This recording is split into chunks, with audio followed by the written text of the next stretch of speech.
कहाँ जा रहे हो तुम इस मुल्क को छोड़कर। इस मुल्क के मिट्टी में खून पसीना है हमारा, इस मिट्टी के खातिर हमने अपना खून बहाया है। एक स्पीच थी उनकी, तो फांसी की सजा दी गई। सुभाष चंद्र बोस एक अपनी खुद की फौज बनाए अंग्रेजों के खिलाफ। वो महात्मा गांधी जी, बाबा साहेब अम्बेडकर जी, जवाहरलाल नेहरू, इनके साथ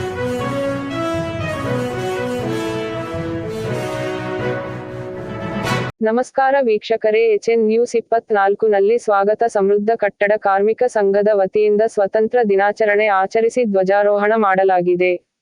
ಮತ್ತೆ ಭೇಟಿಯಾಗೋಣ ಬನ್ನಿ.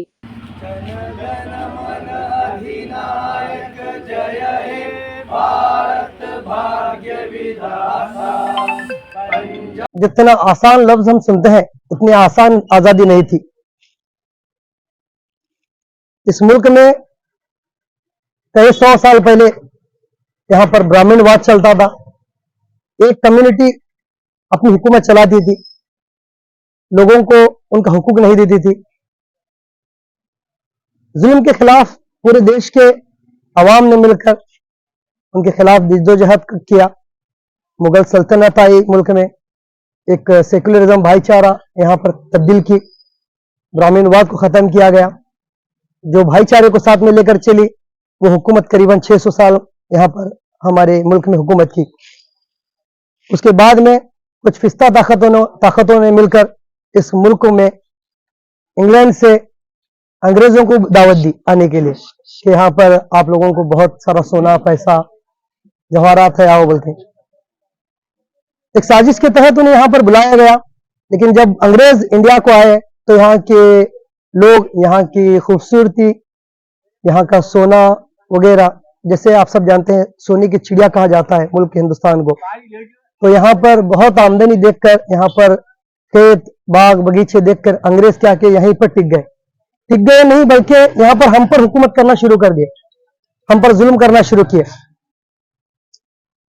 मुल्क के आजादी दिलाने की खातिर गली गली चौराहे में, हर एक शहर में अपनी अपनी तौर पर आजादी की जंग लाखों लोगों ने लड़ी, करोड़ों लोगों ने लड़ी। करीबन 18,000 से ज्यादा उलमाए कराम को फांसी की सजा दी गई। जगह जगह चौराहे पर जहां जहां पेड़ उगता वहां पर एक उलमा की लाश टंगी होती। उसके अलावा सुभाष चंद्र बोस एक अपनी खुद की फौज बनाए अंग्रेजों के खिलाफ। वो फौज भी धीरे धीरे अंग्रेजों को दिमाग की तरह खाने लगी। जहां जहां अंग्रेज हिंदुस्तानियों पर जुल्म करते तो उनको वहां वहां पकड़कर उनको सजा दिया करते थे। महात्मा गांधी जी, बाबा साहेब अम्बेडकर जी, जवाहरलाल नेहरू, इनके साथ में और भी बड़े बड़े शख्सियत मुल्क की आजादी के लिए उन्होंने पीसफुल प्रोटेस्ट का दामन थामा। हम लोग कोई झगड़ा करेंगे नहीं, कुछ लड़ेंगे नहीं, पीसफुली हमारा हक हासिल करेंगे, हमारे मुल्क को आजाद दिलाएंगे। तो बहुत सारे उन्होंने आंदोलन किए, प्रोटेस्ट किए, धरना किए, लोगों को इकट्ठा किया, लोगों को इंटेलेक्चुअल किया, मैच्योर किया करके अंग्रेजों के खिलाफ, जो अंग्रेजों की गुलामी करते थे उनको अंग्रेजों की गुलामी से बाहर लाए, इस मुल्क को आजादी दिलाए। आजादी के एक दिन पहले ही इस मुल्क के 2 हिस्से हुए, पाकिस्तान और इंडिया। तो हमारे जो हिंदुस्तानी भाई हैं बहुत सारे पाकिस्तान को जाने लगे, पाकिस्तान में जो हिंदू भाई हैं वो इंडिया को आने लगे।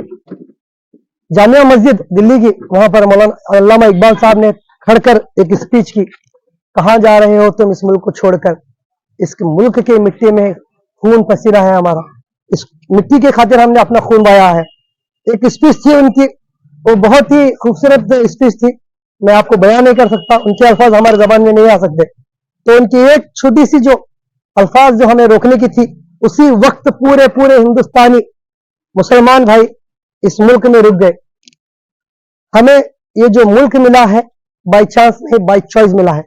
हमने अपने इस मुल्क को चूज करके यहाँ पर रुके हैं। इस मुल्क के लिए हमने अपने खून बहाए, हमारे उलमाए कराम की जाने को शहादत दिया, और बहुत सारे जंगों में हमारे लाखों की तादाद में आज भी शहीद है गेट ऑफ इंडिया, उसके ऊपर हर एक शहीद का जो देश की आजादी के लिए लड़े उनका नाम लिखा हुआ है।